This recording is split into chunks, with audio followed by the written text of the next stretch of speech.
And now we move on to the next panel on the agenda. Our next panel is on gender lens investing. This panel will be moderated by Dr. Wassim Dbouk. It gives me a great pleasure to introduce Dr. Dbouk. Dr. Dbouk is an associate professor of finance in the Olayan School of Business at AUB and a founding member of Civil for Women. He is a leading figure in teaching and scholarship with a focus on finance and banking. His research focuses on the fields of equity, fixed income investments, banking, and supply chain finance. Currently, Dr. Dbouk serves as the director of the investment management program at OSB at AUB. He is currently spearheading the Arab MENA's first efforts towards gender lens investing by exploring the nexus of gender inclusive systems, research, and financial trends in the region. Beyond the bottom line, gender lens investing will allow the region's economy to recover while being inclusive and untapping the full potential of women and marginalized communities. It's a great pleasure to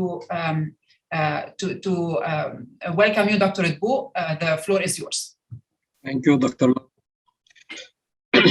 Today, I'm pleased to discuss with our panelists gender lens investing, GLI. As you most probably know, finance and impact investing can be used to drive a positive social change by aligning invested capital that seek financial returns with values. GLI offers investors the opportunity to connect the mission with their asset management. Most importantly, GLI goes beyond a small group of philanthropists to engage investors who would otherwise focus their funds in areas that prioritize financial returns. So impact investment may be able to use capital more efficiently than philanthropy through generating financial returns in addition to the social returns by leveraging on loans, investments, and other financial products to enhance its impact. Hence, given the positive impact of GLI on women empowerment and gender equality, we have spent a full year at CIBIL marketing the GLI concept comprehensively across the MENA region. First, we offered the SAWI GLI mini certificate in collaboration with the Executive Education Office at OSP for the participants who attended our 3 online modules. In these modules, we defined GLI and described the general GLI landscape in the MENA region. We made the business case for GLI and stressed the need for GLI capital to be channeled towards companies that have gender-inclusive HR structures and supply chain policies. We also brought a panel of international GLI experts to discuss GLI in action. Then we discussed the strategies that employers and investors can follow to maximize GLI benefits, based on which we tailored a strategy toolkit to guide employers and investors in order to push GLI forward in the region. Finally, we asked the participants to develop a GLI initiative for their own companies. Since GLI is still in its infancy, and as we are constantly learning from the discussions that revolve around it, I'm pleased to introduce today our panelists who accepted to share with us their valuable GLI experiences. Our first panelist is Ms. Haley Schaffer. Haley is Vice President and member of Alternative Solutions Group within BlackRock Alternative Investors. Haley is the lead strategist for the BlackRock Impact Opportunities Fund, which is a return-seeking impact fund focused on investing in communities of color in the United States. Prior to Alternative Solutions Group, Haley was a member of the BlackRock Alternative Specialist Team and was focused on the delivery of the illiquid alternative strategies platform to institutional clients, which includes real assets, private equity, and opportunistic private market investments. Haley graduated with high honors from the University of Michigan in 2015, with a Bachelor in Business Administration from the Stephen Ross School of Business and a minor in Political Science. Our second panelist is Dr. Zeina Zeidan. Zeina is a globally recognized business leader who served on CIBIL advisory board since the inception of the center. She is also an advisory board member for SAWI, Technica International, and board member at Holcim. She is the first woman in the MENA to sign the UN WEPs from New York City, when she was chair of the board of directors of a leading financial corporation in the MENA region. Zeina combines strategic vision with extensive executive, managerial, and financial experience with a focus on international financial reporting standards, IFRS. Zeina is dedicated to use her expertise and network to empower women and expand opportunities for women to reach leadership positions. She works with the International Finance Corporation, IFC, to certify and mentor women on boards and women entrepreneurs across the region. She is also an advisor, trainer, and mentor for several SMEs across the region, using her expertise specifically to help SMEs scale up. Our third panelist is Ms. Grace Lazar. Grace joined Holcim as the CSR coordinator to support the company in implementing and expanding its CSR and sustainability commitments. Currently, she expanded her role and serves as the communication and HSE manager at Holcim Lebanon. Grace has always been passionate about sustainability and has worked at Holcim on various aspects of sustainable development. Her diverse role focuses on identifying and managing sustainability on social and environmental issues, as well as human rights, in collaboration with stakeholders, all while ensuring the workforce's health and safety. Grace graduated from AUB with a bachelor's degree in environmental health and a master's degree in environmental sciences. So welcome all. So let me start the discussion by addressing my question to Haley. Haley, it's refreshing to see that a leading global asset manager such as BlackRock has created a fund based on gender lens. What are the reasons for incorporating gender lens into your investment strategies? Great. Thank you very much to everyone for having me today. And very excited to speak on this topic, not only because I believe there is a very exciting opportunity to help women achieve gender equality and greater empowerment through investing, but there's also an incredibly exciting investment case as well. According to a study by Citi, achieving gender parity in business growth could boost our global GDP by as much as $2 trillion. And therefore, investing in women certainly means that we are investing in all of us. So BlackRock is focused on approaching the social investment space with an investment lens, as was mentioned in the introduction. And we believe that the supply-demand dynamics in the gender lens space have the opportunity to provide our investors with attractive risk-adjusted returns. So on the spectrum from philanthropic efforts through non-concessionary investing, at BlackRock, we're focused on non-concessionary investing and proving that you can both do good and do well for women, as well as your investors through gender lens investing. So taking a step back in terms of how we define gender lens investing, we define the space as the intentional allocation of capital and the alignment of investment strategies, processes, and products to achieve both positive and tangible contributions against women's empowerment objectives that has the opportunity to generate a financial return. So exciting news to share. As recently as last week at Davos, BlackRock announced a partnership between BlackRock and the United Nations focused on the gender lens space. And we really hope that by leaning in through this partnership that we can get closer to the United Nations Sustainable Development Goal number 5, focused on achieving gender equality and empowering all women and girls.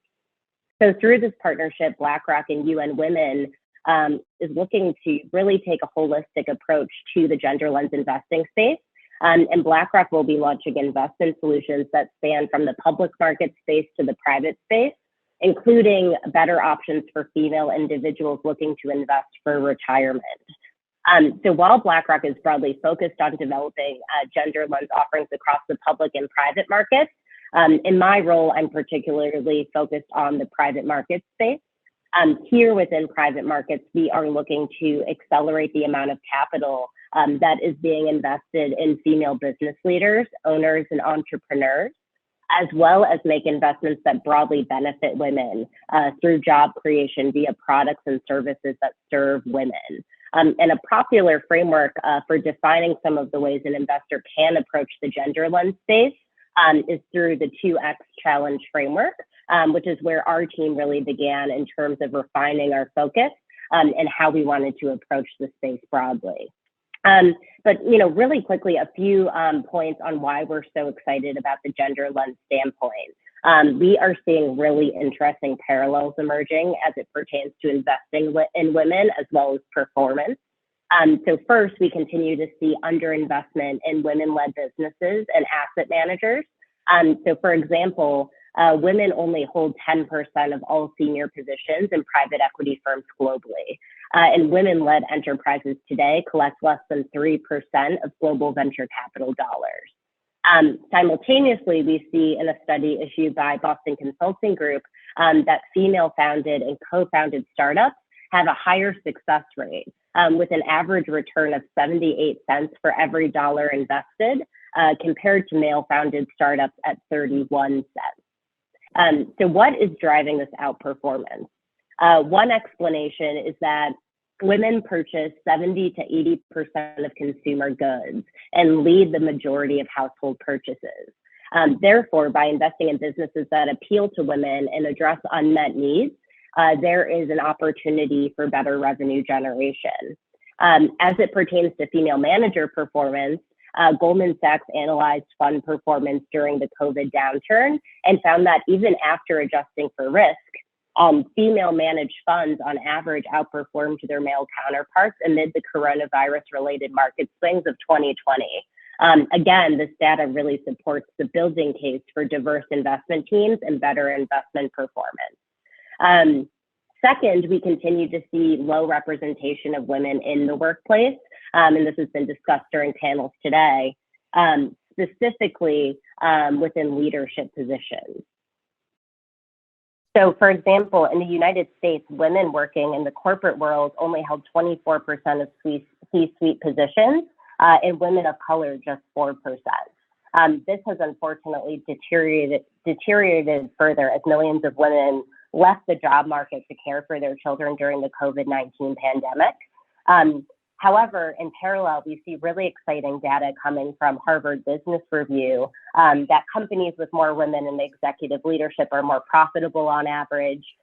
Women also tend to make better overall leaders as rated by their colleagues, according to a Harvard Business Review study. Again, really demonstrating interesting ties between diverse teams and better performance. And it is expected that there will be 100 million more women in the global labor force by 2030, and conditions will need to continue to improve in order to accommodate the changing workforce landscape.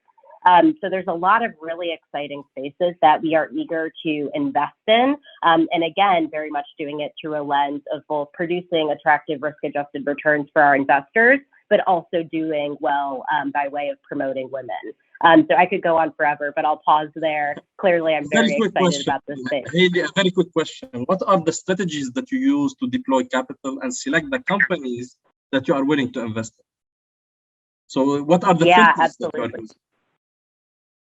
Yeah, so through our new partnership with United Nations Women, BlackRock is going to be looking to launch strategies across the spectrum of public to private opportunities. I'm primarily focused in the private markets, so we'll speak most specifically to how we're approaching the private market space.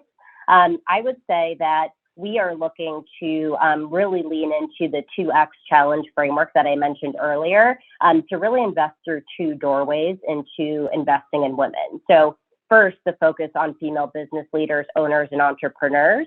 And then second, investments that more broadly benefit women through job creation or through products that serve women. And here, a few themes that are emerging that we're really excited about as an investor. We are considering direct investments in spaces such as education and retraining programs that are focused on empowering women to have full participation in leadership and innovation, as well as decision-making, particularly in high-growth industries such as technology and engineering, healthcare investments that are focused on providing women with improved healthcare access, technology, as well as healthcare experiences.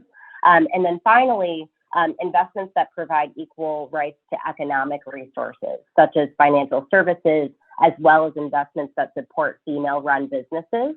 And then, you know, I would be remiss to not touch upon the role that women have to play within technology, as well as our transition to a sustainable economy. So a big theme we're also looking at right now through direct private markets investments is how can we promote the female role in this broader transition and innovation period as our climate is changing and we're transitioning to a more stable economy. So hopefully that brings to life a little bit more how we're approaching the space and what we're excited about today. Thank you, Haley. Zeina, can you share with us your views about the landscape and opportunities of GLI in the MENA region? You are muted, Zeina. Zeina. Yes. Thank you. So it's my privilege to share with you some takeaway points from our panel on Gender Lens Investing, GLI, which was the second module of the mini certificate program that you, Dr. Wassim, just mentioned.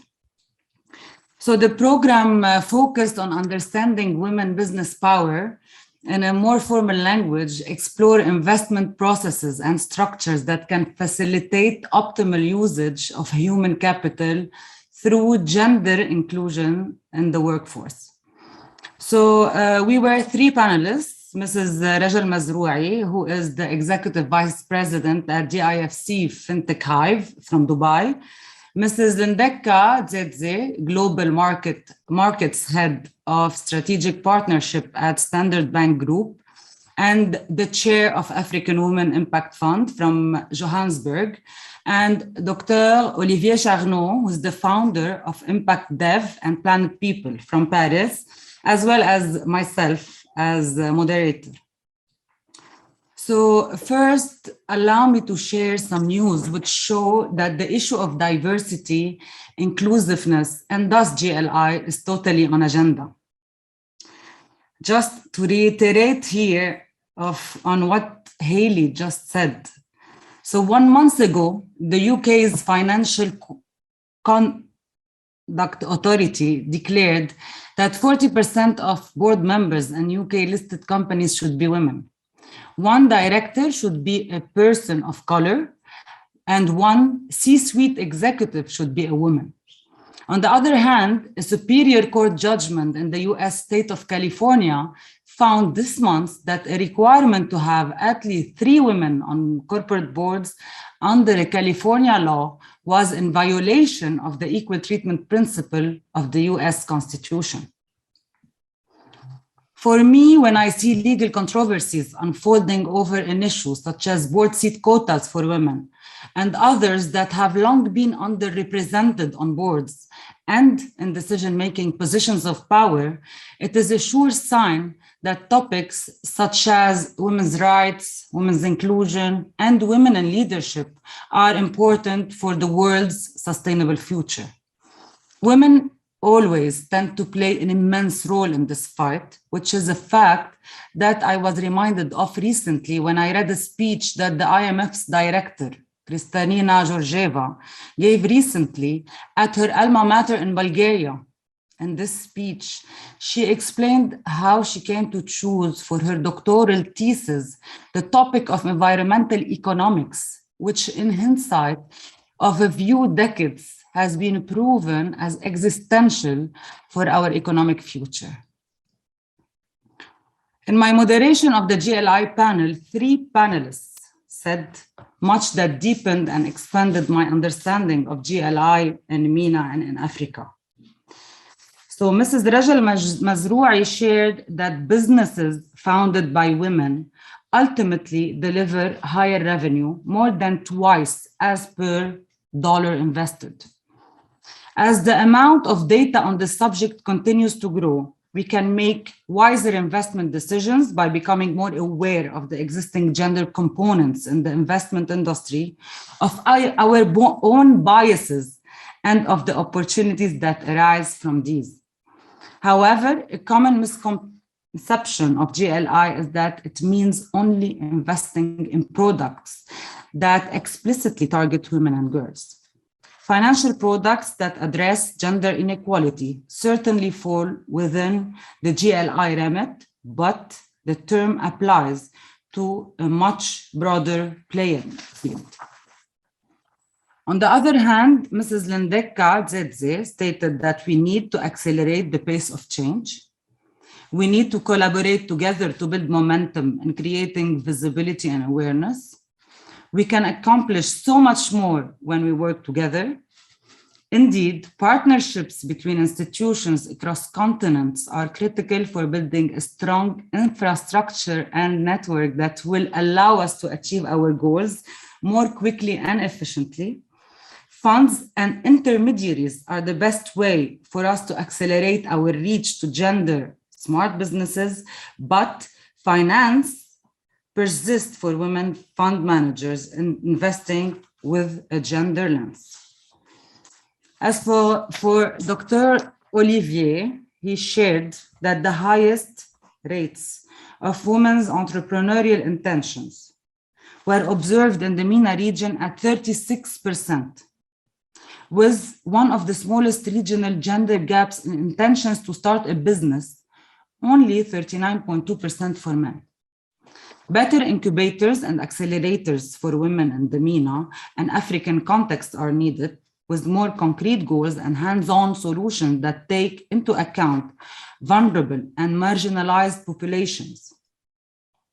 Indeed, despite the business case, private investors still show strong suspicions and biases towards women-led businesses. In 2021, $2.9 billion went to venture capital in the MENA. Female-led startups, on the other hand, receive a very small portion of these funds. Globally, in Africa, and specifically in the MENA, less than 5%. And so, as the moderator of the panel, and today you reported on its findings, I must say that this panel discussion reinforced my convictions that now is the time to begin investing in structural changes that lead to more gender equitable recruitment, retention, and promotion in workplaces. And also it's the time to begin using finance as a tool for advancing more sustainable models of economic development through women-empowered and dignified access to finance. Over to you, Doctor. Thank you, Zain. Thank you. Now I'm going to address my question to Grace. Is it possible to share with us the strategies that you are using to reach gender equality at Holcim, and how these strategies can help you to attract capital and grow further in the future? Thank you, Dr. Dbouk. Thank you, Civil team. We're proud of this partnership and looking forward to more collaboration together. Let me first say that diversity and inclusion is quite integrated in our business. And this really answers the needs and expectations of our stakeholders. It sets out the expected behavior of our employees and business partners. So basically we have available tools, available resources that we use to translate our commitment to D&I into practice. For example, our gender inclusive HR system, our internal policies covering topics such as human rights, social engagement, and safety, and so on. We know that achieving gender equality is a long journey. We know that we still need a lot to do to get to where we would like to be or to achieve our ambition, but I believe we are on the right track. So other than being a signatory of the UN web, which reinforces our commitment to sustainability and our role in corporate responsibility, currently in Lebanon, women represent 33% of our board. They represent 21% of our management. We have women in roles of responsibility, leading departments in our company, in production, internal assurance, security, compliance, sustainability, finance. So, and this is something we're really proud of. And we know that usually women, they haven't traditionally were considering, women usually, they don't consider a career in our business and the cement industry. And our goal is to encourage more women to be part of our pool of talent, to be more represented, not just in the recruitment, but also being selected in leadership roles, in technical roles, in operational ones as well. And we have also set an objective that by 2024 to have 20% of our executive management to be women. So as you can see, we're increasingly putting conscious effort in addressing not just the selection process, but also in supporting the career development of women and their succession planning. We're also quite active in practicing human rights due diligence. We address salient issues such as harassment, discrimination, women's rights, working conditions, and so on. And last but not least, we have regular reporting on our targets, on our metrics. We report gender disaggregated data, and we make sure that we follow up on our progress. This is a quick, let's say, summary of what we do. Thank you, Grace.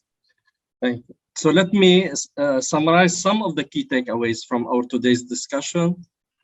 There is a great awareness these days that asset managers aim to deploy capital into companies that address women's needs, which can increase women's economic participation while realizing value and unlocking greater economic growth. The business case for GLI is very clear. As businesses that are gender inclusive deliver higher returns. Despite the business case, we see some discrimination in the MENA region. For example, women-led businesses face hurdles in the fundraising process. Also, there is the need to engage the ecosystem in the process.